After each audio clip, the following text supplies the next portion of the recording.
Hey up, how's it going? I know it's been a while since my last video, but we recently got a dog. His name's Oi, and he's wonderful. So yeah, that's been taking up quite a bit of my time this past couple of weeks. But I'm back to continue with this series on my Dark Tower poster. This video will be going over my inking process. I do my inking digitally. If you like the video and you like this series and you want me to carry on doing it, leave a like and subscribe. It'd really help us out. Cheers.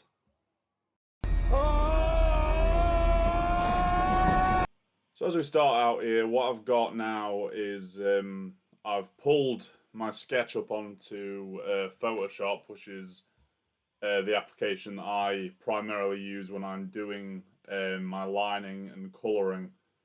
Um, So I've pulled up my sketch onto Photoshop, and what I'm doing now is I'm just going over those lines that I've initially done, but using the brush tool on Photoshop as a makeshift pen. Um, it allows me a lot more freedom when I'm doing it digitally. I do like to work more traditionally using, pen and ink, but for projects like this where I'm not working for a client and I'm just sort of I'm doing it more for myself. I do want to be able to bash it out quite quickly, so I can move on to other things. So it's better for me to be able to use um, you know the tablet and Photoshop. When I make mistakes, it's nice to not have to worry about I've now ruined the picture, by having ink on the page. I can just hit undo and it's gone. Um, yeah, for me, I find it as well much more helpful as well because I can adjust the smoothing on the pen. So you might be able to see in the top of the screen here, there is a little smoothing icon which I keep tweaking with, and that's essentially slowing down or speeding up the pace at which the brush mark follows the cursor. So if I'm trying to do quite a large curving line, to get a little bit more control, I'll often whack that smoothing right up to the top so that slight jitters that my hand might make won't show up quite as noticeably. Um, won't end up ruining the image, which, of course, like I've said, when you're doing it digitally, it's not too big of a problem. What I'm doing mainly with this piece is I'm trying out this style I've been working on. Much more akin to traditional comic books with large areas of black. And what you'll have seen a lot of the time is I map out the areas of black beforehand. Um, so as you can see with Susanna here with her face, what I will do in a minute after I've blacked out her hair is I will also map out the areas of black around her eyes and her nose, which I will then just be able to fill with black instead of trying to draw them in later. It just saves time for me because I can just select the area and then fill it in. I always find as well when doing faces, especially, I like to work slowly and go at my own pace. Obviously, it being sped up, it doesn't look like that, but I'm very meticulously going through the steps, especially with things like eyebrows and noses. Even a slight wavering of the line can completely change the way it's supposed to look. So I really do try and take my time when I'm doing things like this. Um, and as well with more intricate things like guns, you've got to really exercise patience when you're doing that, because it can be it can just be one wrong thing can completely alter the way it's meant to look. As well, when I'm using when I'm using the tablet, when I'm using Photoshop, I will often rearrange and resize things. Especially if I'm working off of a sketch that I've done freehand. You know, it can look one way when when you're using like an easel to help you with that sort of forced perspective that can happen. You can still find there's a little bit of warpage that occurs. So it really helps when you're doing it digitally to just be able to see it flat for a change. Because then you can see, oh no, I made that a little bit too long, or oh no, I made that, that person looks a little bit short in comparison to how I want them to look. So working digitally is definitely good for that.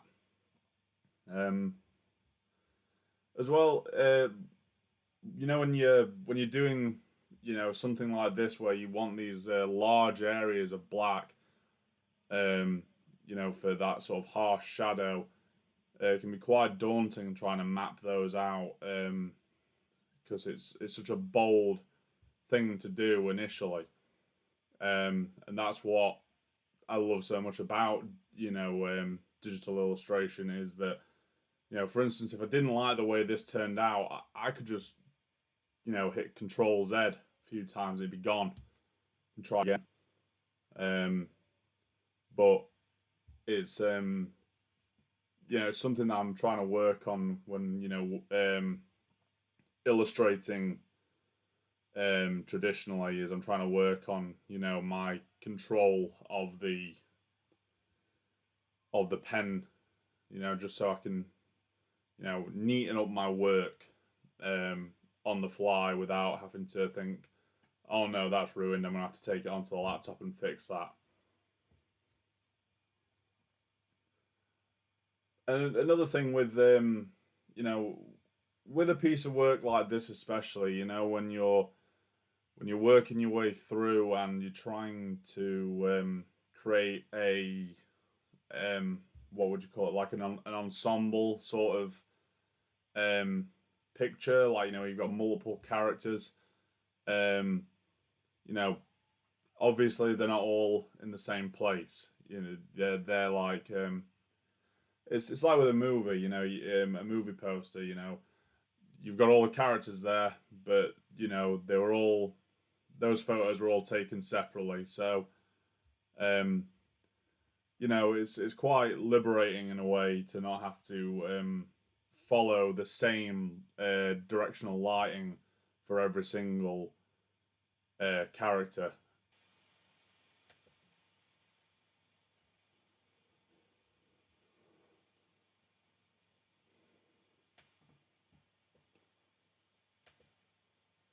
And the same goes again, for like when you're doing your coloring. Um, what I'm wanting to do with this piece in particular is, for certain characters, I want to show them like maybe at certain times of day, with different, ambient lighting effects. So, for instance, I might want Eddie to be sort of moonlit, as if he's like standing out in the desert at night time.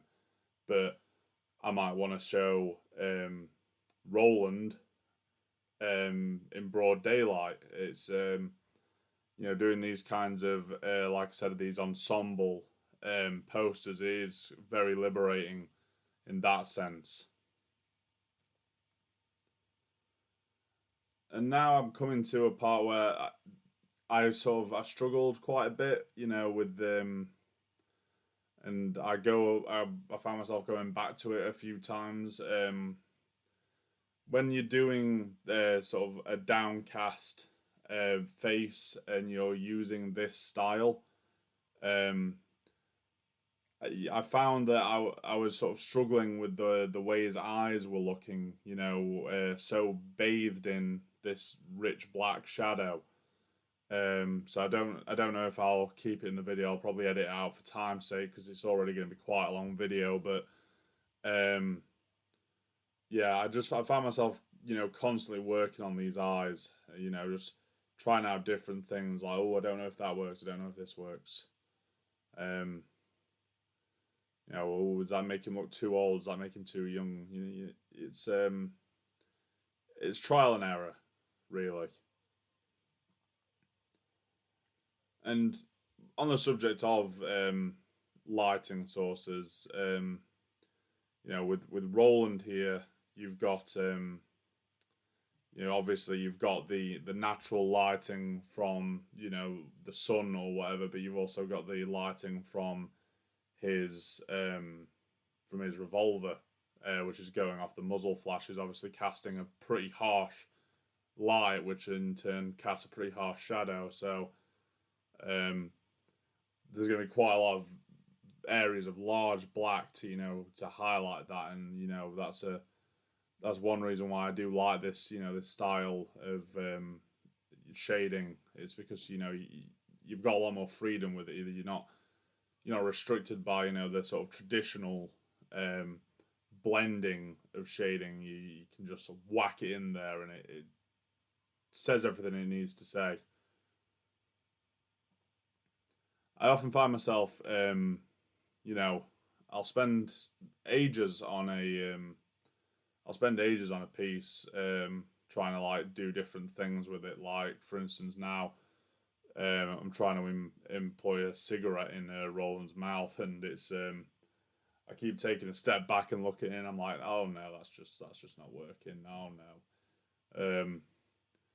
and soon enough you realize, oh shit, I'm recording this. And you end up just pausing the recording so that you can play around with it some more without boring people too much.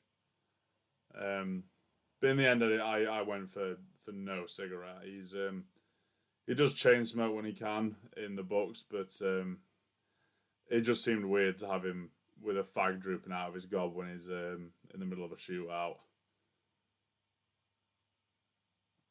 That's another thing about digital illustration as well. You can be really meticulous in your details as well, because I don't know about you, but my eyes are shocking. So me trying to like get in really close and do fine details sometimes is pretty hard. But when I'm doing it on the laptop, I can just zoom in till I'm seeing pixels and get all kinds of little details in that no one else would even see. But it's nice for me to know that they're in there. Yeah, just another thing is when when you're working on a large piece, and you're throwing all these details, and you do have to consider, you know, are people gonna see this? Like, am I just wasting time? Or and you might think that you are wasting time a bit, but if it helps you get through the image, if it helps you get through the piece, then I say go for it, because it's can be quite mentally taxing working on a large piece. And if thrown in like almost Easter egg levels of detail helps you get through it, then by all means go for it. I don't do it. I'm not like I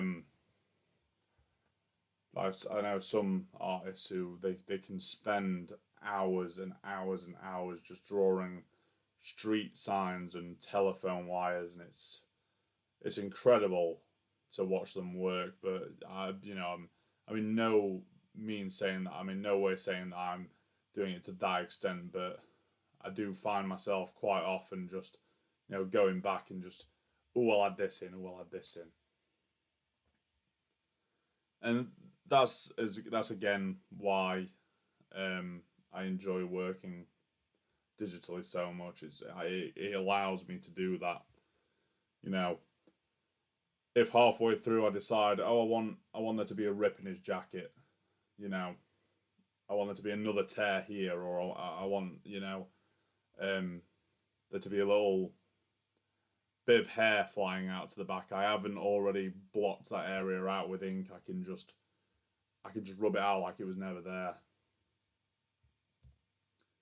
Being able to select areas and just fill them in is so handy as well. Just makes it so much quicker.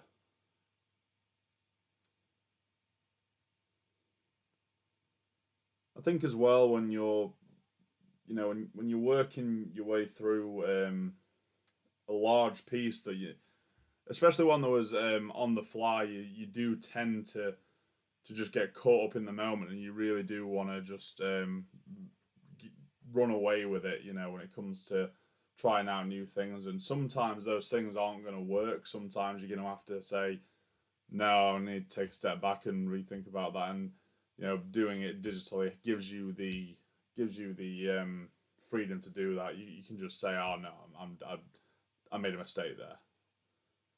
It's not the end of the world. But yeah, right now I'm just adding in those little finishing touches.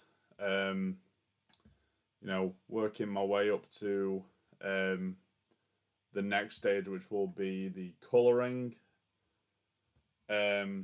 which I'm really excited for. I'm gonna just mess around with it, just mess around with different colours.